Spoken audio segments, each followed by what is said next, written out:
Okay mga kababayan, Krisulo po at welcome back po ulit dito sa ating YouTube channel. Okay, nako mga kababayan, update lang ho tayo sa ginagawang pag-iimbestiga ho na binuho ni Pangulong Bongbong Marcos na ICI about ho dito sa maanumalyang flood control project.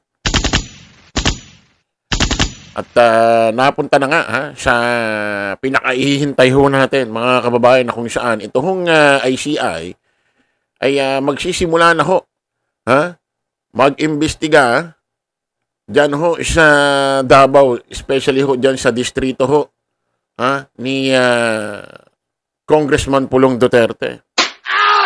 Na kung saan, facts ho ito totoo ho ito, may record ho ito According ho sa DPWH, from 2020 to 2022, nakatanggap ho ang distrito. Diyan pa lang ho sa distrito pa lang ni Pulong Duterte ng 51 billion pesos. Kaya kung magkakaroon ho ng investigasyon na dyan at kasalukuyan nag-iimbestiga na at malalaman na may substandard at may mga ghost project, halimbawang malaman, mabuking, abay malaking katanungan yan. Isipin nyo, ganun na nga kalaki ang pondo, nagkaroon pa ng ghost project at mga substandard ho na proyekto. Nako po. Pakinggan ho natin ito, mga kababayan.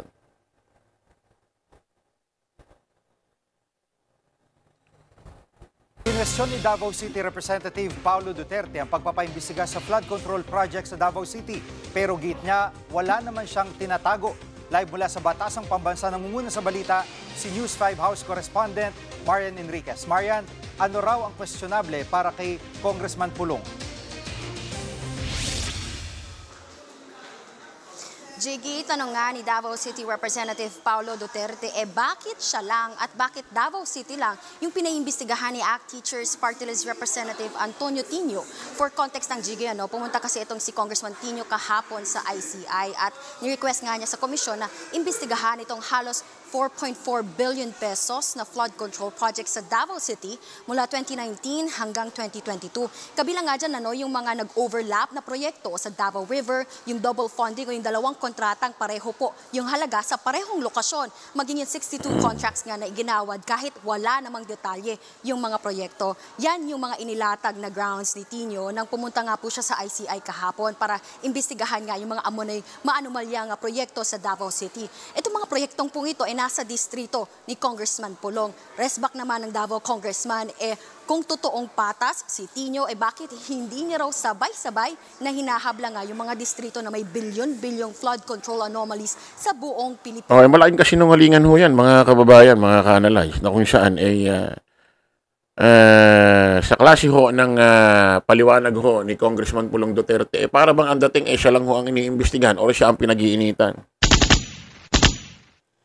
Hindi ho totoo yan, mga kababayan. Actually, marami na ho na mambabatas sa kasamahan niya ho sa House of Representative, mga House of Representative, kapwa niya ho, mga congressman or representative, ay kinasuhan na. Actually, mayroong, 7, 8 nung nakaraan. At hindi pa ho dyan natatapos. Tuloy-tuloy pa rin ho yan, tuloy-tuloy. Nagkataon lang ho, nadaanan na ho itong distrito ni Pulong Duterte. Wala raw siyang tinatago. Halos lahat naman siyempre, nang iimbestigahan, no? Sasabihin, walang tinatago, walang ghost project, walang substandard na project. Lahat naman ganyan na sasabihin. Di ba? Sino naman ang magsasabi na mambabatas or individual na tao na sasabihin ay may tinatago ako, talagang may nangyaring ganyan? Wala namang magsasabing ganung politiko. Hanggang ngayon ba sa Senate meron bang umamin? Sa House of Representative meron bang umamin? Di ba lahat naman wala? Halos lahat naman wala. Ang may umaamin lang, may umamin sa mga district engineer, mga assistant engineer, mga kontratista, tulad ho ng Diskayan, may umaamin na talagang may ghost project. Kasi talagang hindi nila pwedeng i-deny Kasi sila ang pinaka last touch doon ho sa project. Sila ho yung mga kontraktor. Etong mga ito, ang pag-iimbestiga rito kung nakatanggap sila or hindi doon sa mga kontratista, mga nakipagsabuatan sila para makatanggap sila ng pera. Yun ang ginagawang pag-iimbestiga rito. No? So malalim yun. Hindi katulad ng mga kontraktor, tulad ng Diskaya. Malalaman agad kung may sala sila o wala. Kahit wala pang desisyon.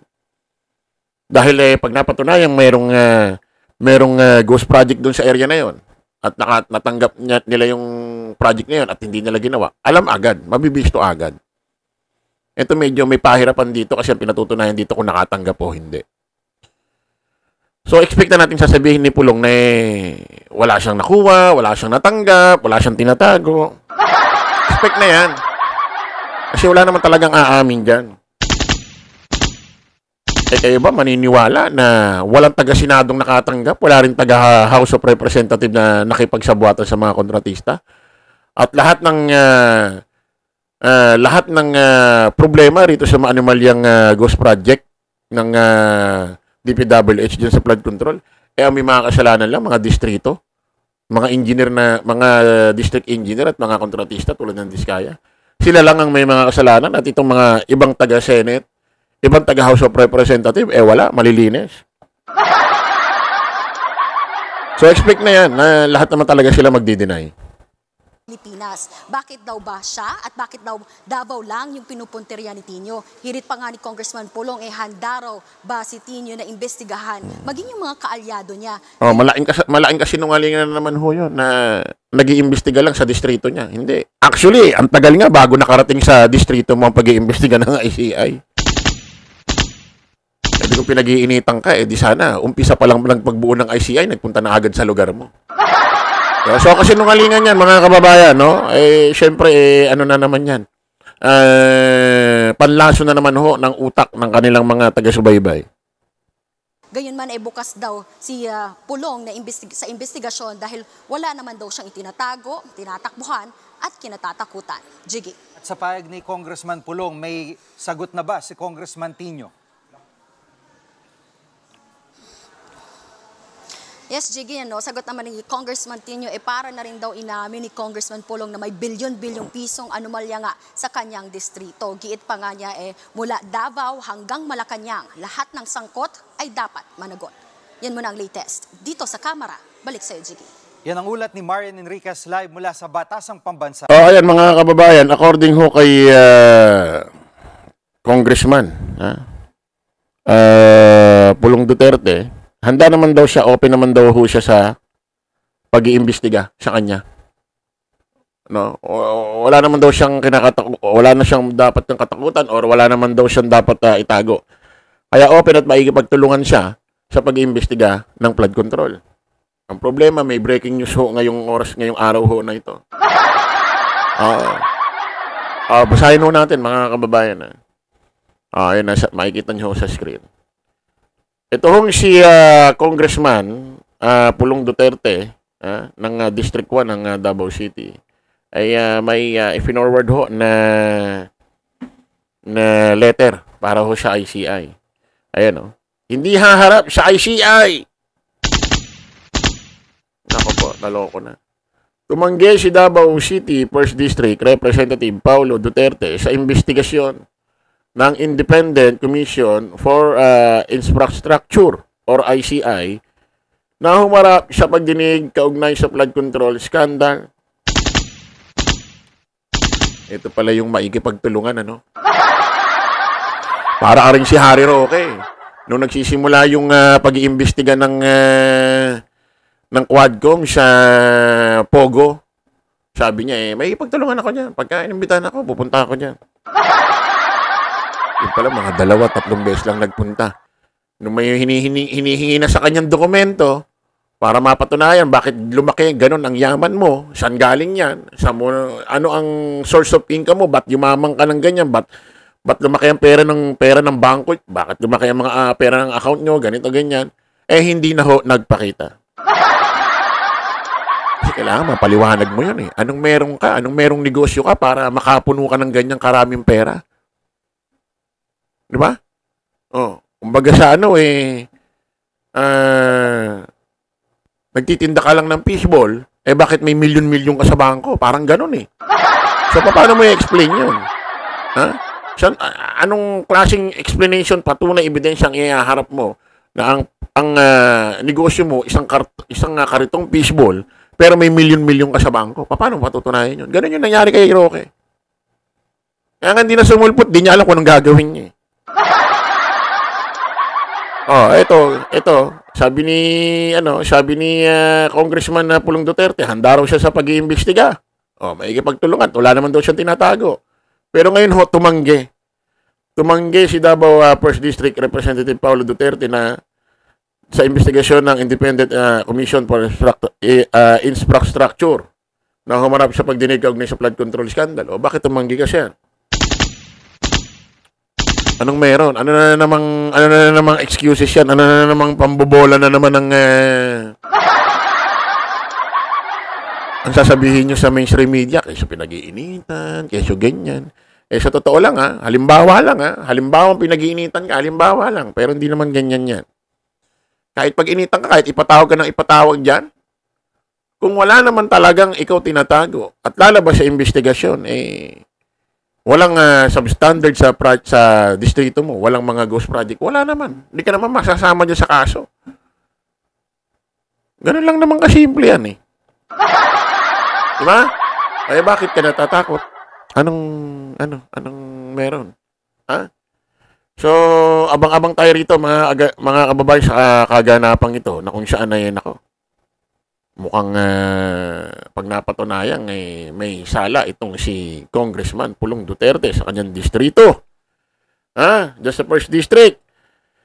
Pagka napatunayan may mga ghost project, at damay siya, pati mga substandard na project, saan napunta ang 51 billion pesos? Isipin mo, 51 billion pesos sa isang distrito. At according sa DPWH sa balita nung nakaraan, sa kasaysayan ng Pilipinas, ngayon lang may nangyaring ganyang kalaking budget ang DPWH sa isang distrito. 51 billion pesos. May mga pinag-uusapang bilyon-bilyon sa DPWH sa maanumalyang flood control project. Pero bilyon-bilyon. Pero hati-hati. Iba't ibang lugar. Eto matindi.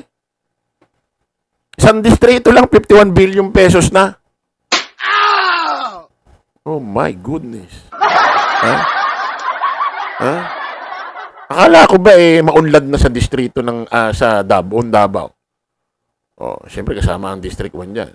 Okay ang mga lugar, maganda ang mga tanawin, maganda ang mga tulay. Bakit kinakailangan mag-budget ng ganyang kalaki? Kumbaga sa bahay na maayos, may gusto kang pa-renovate konti, bakit ba-budget ka ng sobrang laki kung maayos na ang bahay? Diba? Kaya questionable yun eh. Ang binabudgetan lang ng pag-renovate ng isang bahay ng malaki, yung luma na. At marami nang sira, kaya kailangan budgetan ng malaki. Kaya kung maunlad ang lugar ninyo, maganda ang mga tulay, maganda ang mga daan, bakit kinakailangan budgetan ang isang distrito ng 51 billion pesos sa loob lang ng 2 taon? Bakit? Anong meron? Kita-kita ulit tayo sa panibagong vlog. Bye-bye po.